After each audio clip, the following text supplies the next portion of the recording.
Beleza? Agora tá valendo. Gente, boa noite. Boa noite. Tomando a liberdade e fazendo de conta que a casa é minha, porque de fato todo espaço que a gente ocupa, de certa forma, é nosso, né? Mas aproveitando esse momento de voz e vez, sejam todos bem-vindos, todas bem-vindas à Aldeia Satélite, esse espaço de resistência e existência cultural em São Miguel. Prazer enorme em falar, principalmente porque eu vou estar falando com algumas pessoas que eu não conheço. E é sempre importante, é sempre um desafio, uma responsabilidade, mas importante também porque a gente não fica meio que tendo que reinventar as palavras para, às vezes, falar para as pessoas que já nos ouviram, né? E uma breve apresentação, eu sou, para quem não conhece, eu sou Escobar Franelas. Eu atuo basicamente em 3 frentes. Não, na verdade já atuo em várias frentes, né? Mas tem 3 na área da militância que nós podemos chamar cultural, artística, pedagógica, que acho que é o que nos aproxima nesses espaços. Eu atuo no mundo da literatura, no mundo do cinema, do audiovisual e também no território da educação, né? E, na verdade, todas essas coisas se confundem nos atos que a gente pratica no dia a dia, tá?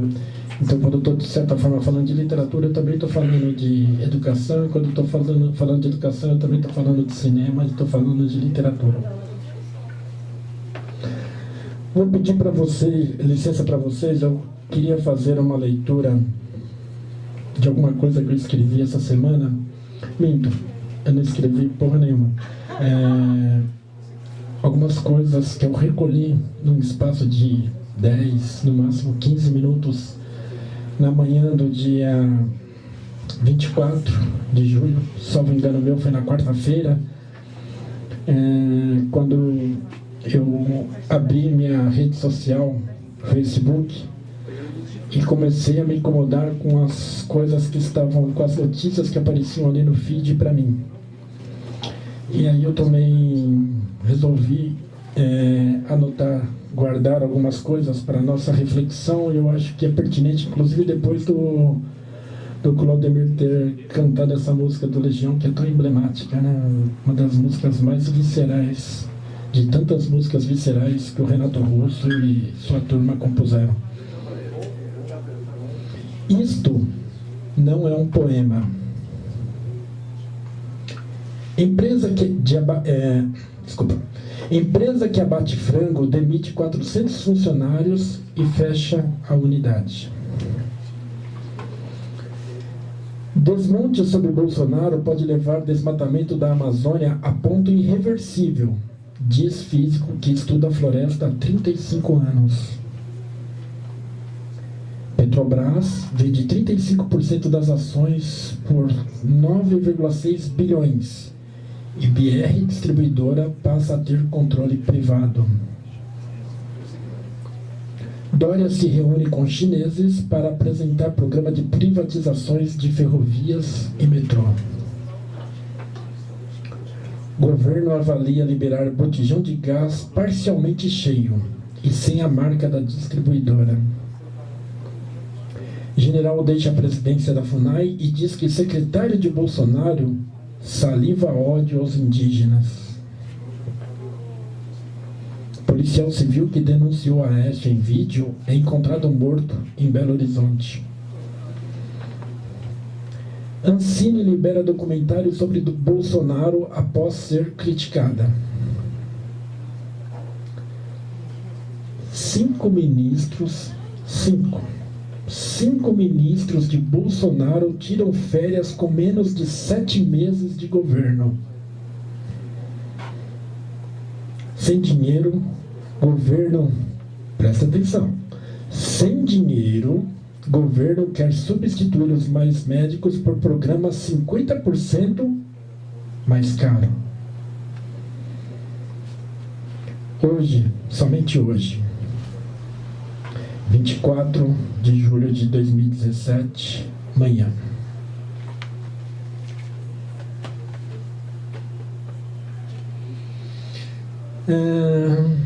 Agora vamos ir a essa página, porque a gente, quando fala essas coisas, a gente tende a entrar num parafuso. Mas enfim, a arte existe, entre outras coisas, para além de nos oferecer momentos de reflexão, de acesso à informação e deformação das pessoas, das mentes. A arte também pode ser sedutora, entretenimento, pode ser o riso, a graça, o abraço, o beijo, enfim, o prazer, né? E eu creio que quando fui convidado para estar aqui nessa noite, de certa forma a gente meio que se permitiu o direito, quer dizer, eu me permiti esse direito. Eu creio que todos aqui, de uma forma ou de outra, também se permitiram o direito de encontrar pessoas interessantes, encontrar pessoas legais, ouvir histórias interessantes, ouvir histórias legais, ouvir músicas legais. Então, é sobre isso que eu queria falar quando eu me propus a vir aqui, né, a convite da Aldeia Satélite, para falar deste livro premiado, tá? Esse livro é, na verdade, meu 5º livro, né? E desses 5 livros, este é o 2º romance, né? O premiado eu escrevi. Eu não sei se interessa para vocês falar mais do processo. Vamos até fazer essa enquetezinha, porque de repente é interessante, né? Não sei se interessa que eu fale mais do processo de criação do texto, né? De como o texto surgiu e foi escrito, ou falar já diretamente do livro, quanto custa, essas coisas. O que interessa a vocês? Olha, eu sou prolixo. Se deixar, eu fico falando aqui. Então, em algum momento, eu vou falar assim, faz esse favorzinho, em algum momento, dá um toque. Tá? 5 minutos, para! Ou então, Claudemir, você na gerência da questão aí, acabou a bateria. Aí... A gentileza do Claudemir é minha. Eu sou bem sutil. É o seguinte, gente, eu trabalhei durante alguns anos dentro da prefeitura de Santo André. Eu dava aula, eu era professor de História e Sociologia na rede pública. E aí eu passei num concurso, fiz a besteira de abandonar as aulas e fui ser funcionário da burocracia na Secretaria de Saúde de Santo André, um técnico administrativo. O salário era razoavelmente convincente, ao ponto de fazer com que eu cometesse essa besteira, deixar a sala de aula, que era um ambiente que eu sempre tive um prazer enorme de estar, né? Uma área, a educação, uma coisa que me seduz, e aí eu fui ser funcionário da burocracia. Só que rapidamente eu me arrependi, né? Porque trabalhar fechado numa sala, dia todo redigindo atas, essas coisas, era extremamente enfadonho, super chato. E se já não bastasse tudo, ainda tinha o agravante que eu tinha uma péssima relação com a minha chefe imediata, encarregada. E aquele serviço começou a pesar demais em mim. E nós que nos professamos, que nos arvoramos o direito de falar que somos artistas, a gente tem essa bênção, que é o poder se expressar através dos mecanismos, ou dos dons, ou das vocações que nós temos.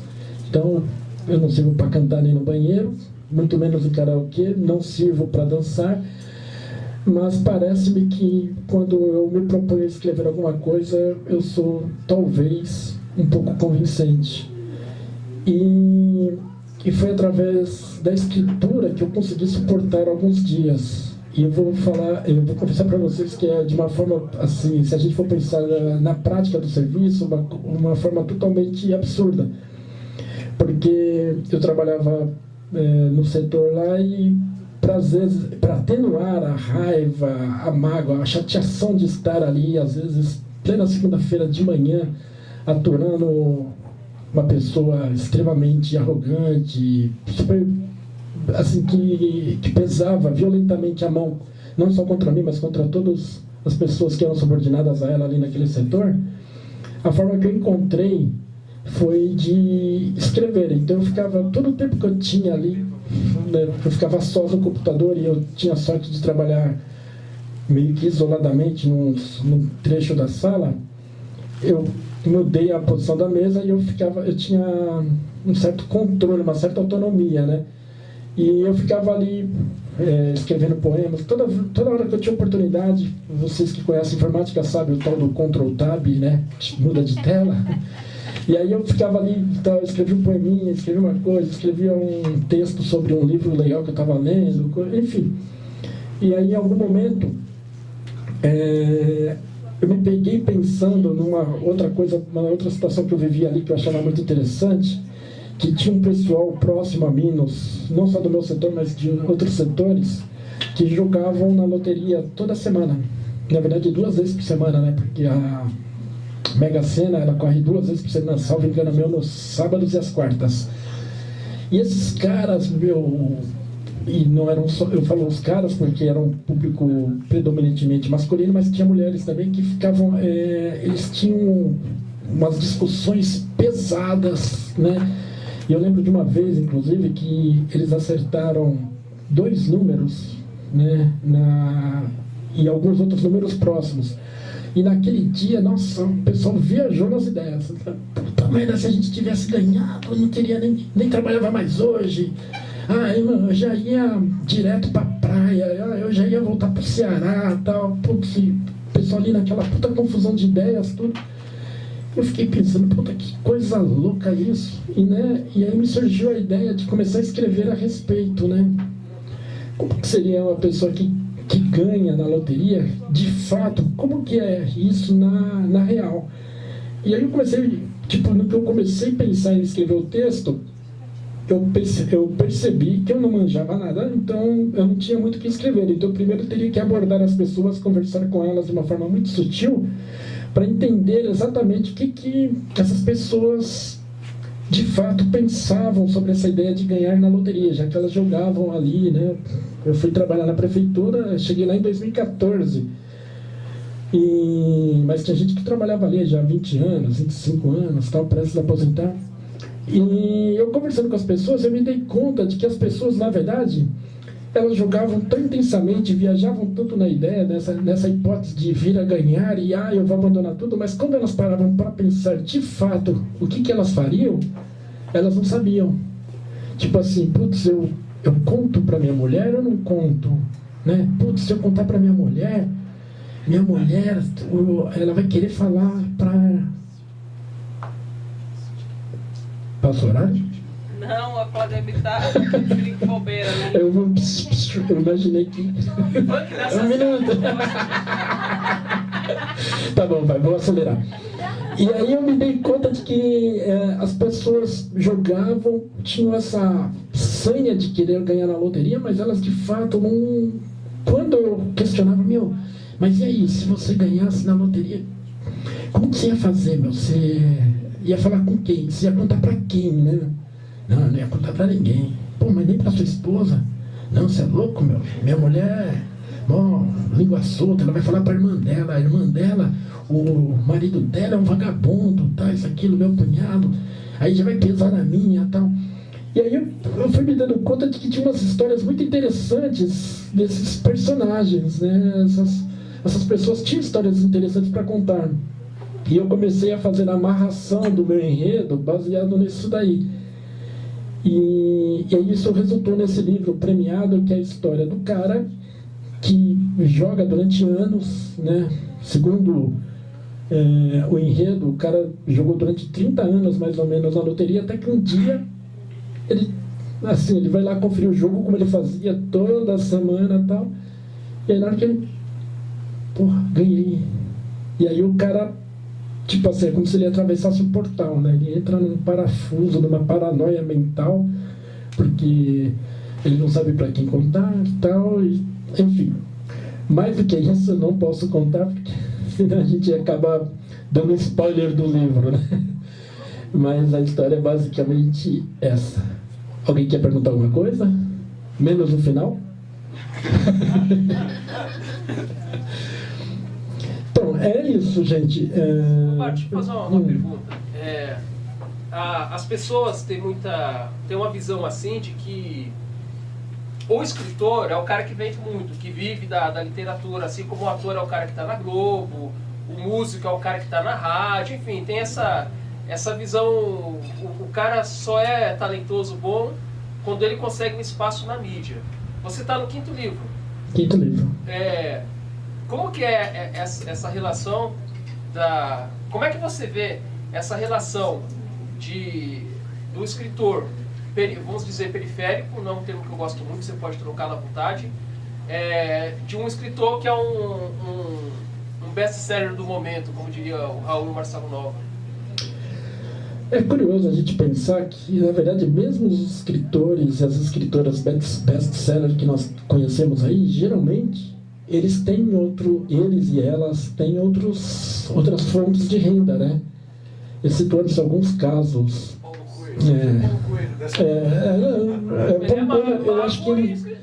Eu acho que não dá nem para referenciar. Fã de Paulo Coelho gritou ali.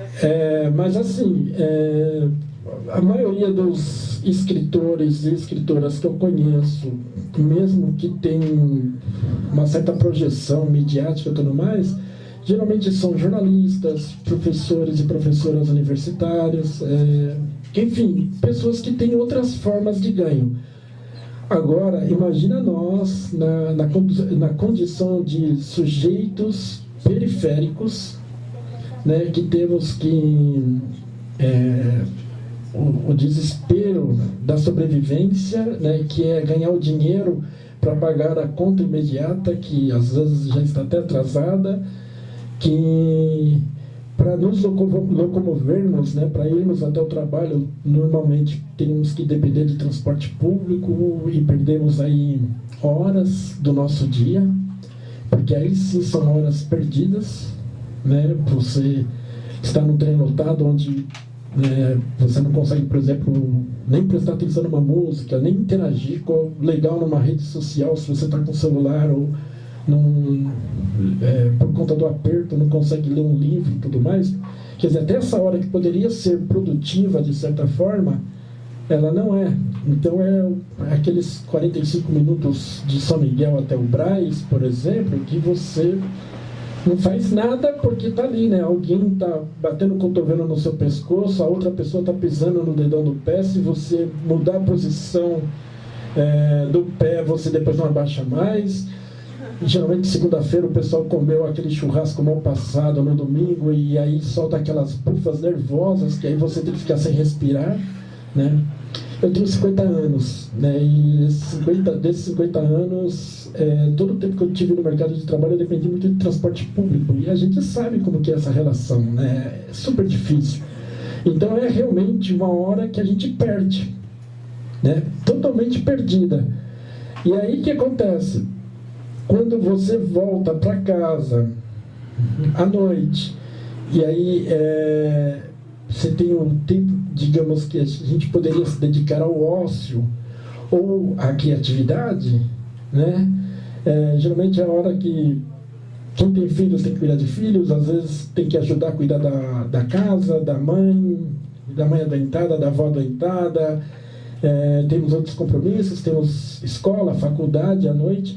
Quer dizer, o tempo de produção é super escasso, a gente tem que ficar reinventando a roda, né, que é o que eu fiz esses anos todos. E, ao mesmo tempo que você, além de ter que vencer essa batalha contra o cansaço, contra o enfado, contra o tédio e tudo mais, a gente ainda tem que lembrar de que, se já não bastasse tudo isso, a gente ainda tem que ter o nosso momento, vamos dizer assim, de ociosidade, porque é no ócio que a gente cria, né? Então, se a gente vive uma vida super intensa e o pouco de tempo que nos sobra, a gente vai pensar na criação, né? Seja quem compõe, seja quem escreve, seja quem encena, não importa. A gente tem que pensar realmente na questão da criação, dos nossos trabalhos, nos trabalhos nos quais nós nos expressamos, mas ao mesmo tempo a gente também precisa da parada, da pausa, da reflexão, da respiração profunda, da meditação, certo? Da oração, da reza, do passe, da gira, não importa. A gente precisa dos momentos de ócio. E aí o meu conflito pessoal, e tudo que eu falo aqui na verdade é pensando no eu pessoal, o meu conflito pessoal é justamente trabalhar nessa questão, porque às vezes eu entro numa neura, por exemplo, agora no lançamento do premiado, eu que fiz a revisão dele, né? Tinha feito uma revisão, eu tinha pagado uma revisora, mas só que depois eu acabei mudando muita coisa no texto, e aí eu já não tinha mais grana para pagar uma revisora. A editora pela qual eu editei é uma editora relativamente pequena e nova no mercado, a Desconcertos. Eles também não bancaram essa revisão, e aí eu não queria correr o risco que os problemas que eu tive em outros livros que eu lancei. Então eu queria que saísse um livro legal no aspecto revisão, entre outras coisas.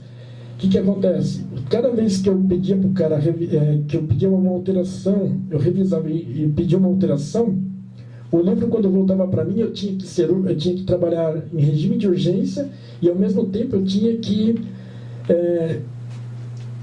me dedicar a isso de uma forma exaustiva. Então, eu lembro que teve uma madrugada que, por exemplo, eu tinha mandado o livro para o cara na segunda-feira à noite. Quando foi na quarta, o livro voltou para mim.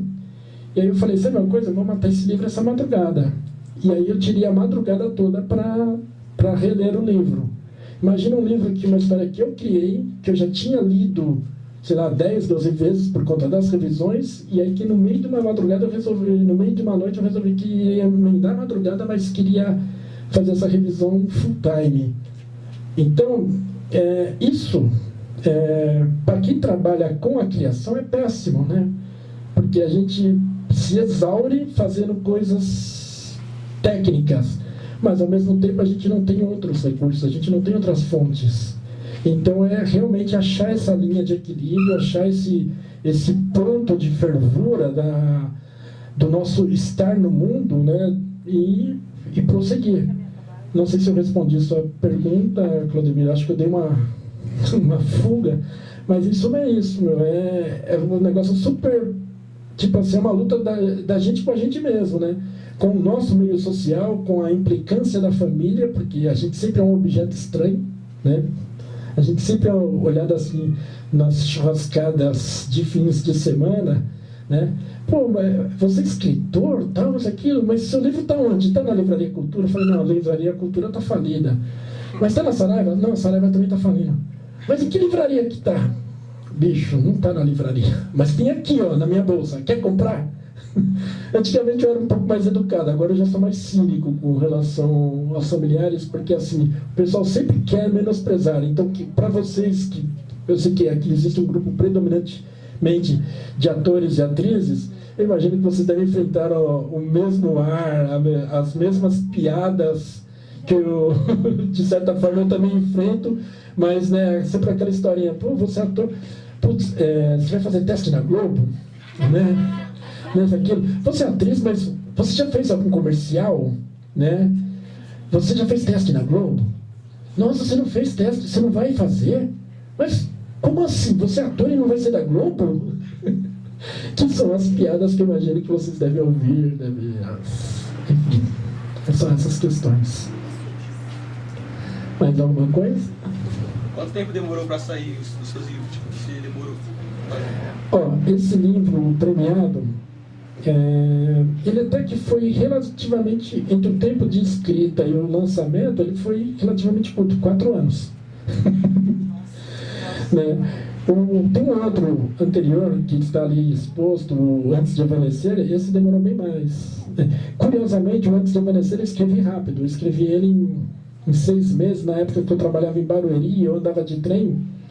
E na época tinha um trajeto que eu fazia, um percurso longo de trem, que era da Barra Funda até Carapicuíba, mais ou menos uns 30, 35 minutos.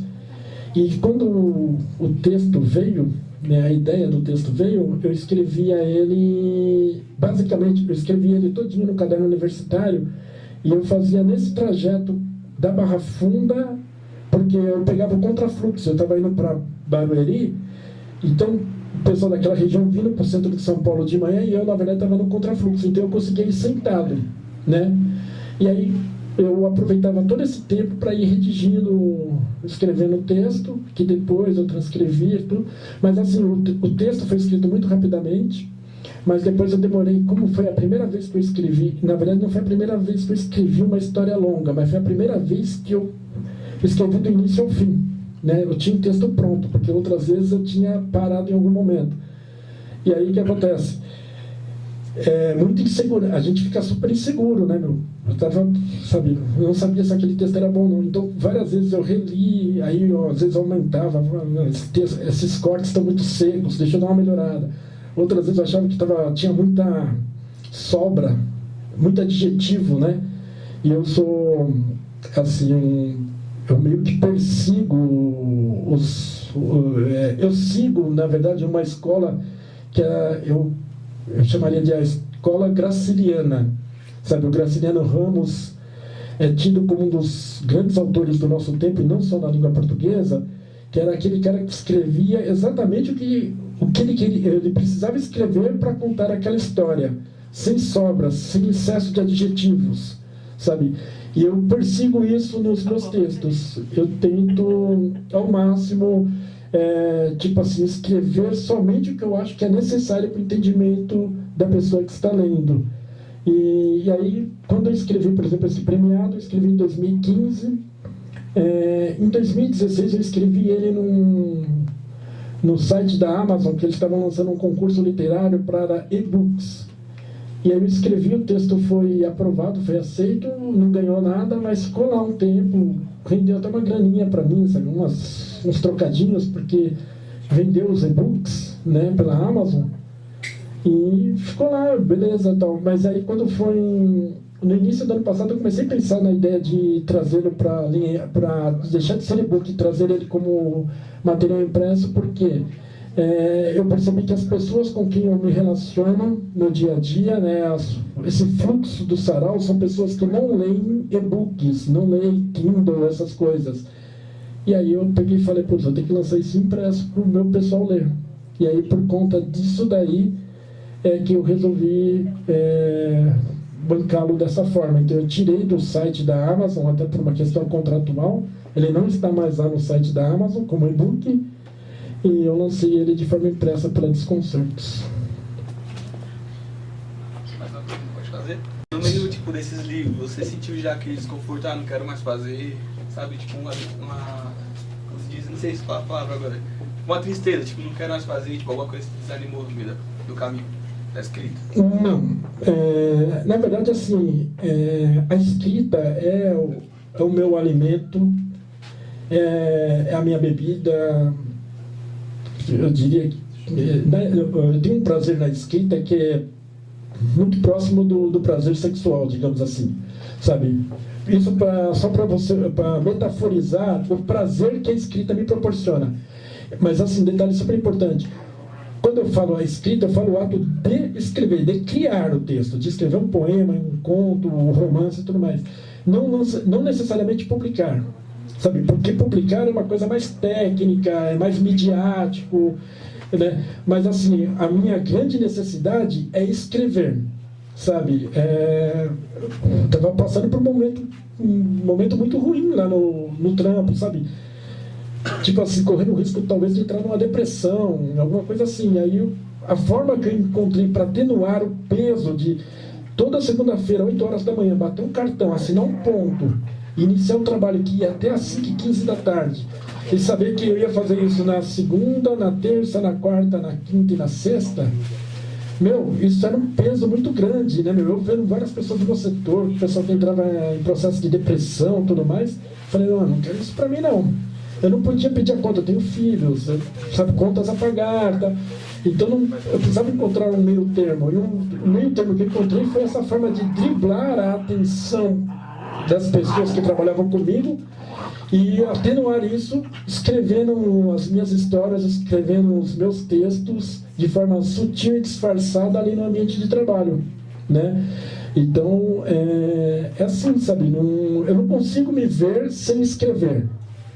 Publicar é uns 500. A gente pode publicar ou não, é legal publicar, tá, isso, aquilo, mas sinceramente para mim não é o mais importante. Pode parecer até meio uma ostentação, falar assim, o cara tá lançando um livro e tá falando, mas não é, bicho, porque eu acho que da mesma forma a pessoa que toca música, acho que pode ambicionar, eu gravar um clipe, gravar um disco, não, mas acho que o grande prazer que a pessoa tem, a pessoa que toca, é pegar no violão e tirar um som, né, meu? A pessoa que atua é ensaiar o seu texto, é decorar e apresentar, e aí eu acho que a pessoa que tem prazer nisso, ela tanto se sente à vontade em encenar para um público de 3, 5, 10 pessoas, como num teatro lotado, né? Porque o grande prazer é da expressão da arte, não exatamente do reconhecimento midiático e tudo mais, que isso aí talvez seja consequência, mas acho que nem isso. Tá? Beleza? Então tá. Falei, agradeço a atenção de vocês, peço desculpas aí se me alonguei demais ou se acabei fugindo um pouco das respostas, mas a gente tenta ser sincero, né? Tá bom? Valeu, gente, obrigado. Quanto que tá o livro? Como é que faz? O livro tem alguns exemplares aqui, ele tá... Na verdade, eu queria pensar em outras soluções, mas não dá porque eu presto contas a uma editora. Então, ele é R$32, mas na verdade, eu estou trabalhando numa faixa de preço que eu acho mais adequada, até mais fácil de dar troco. Ele está R$30 o premiado, tá?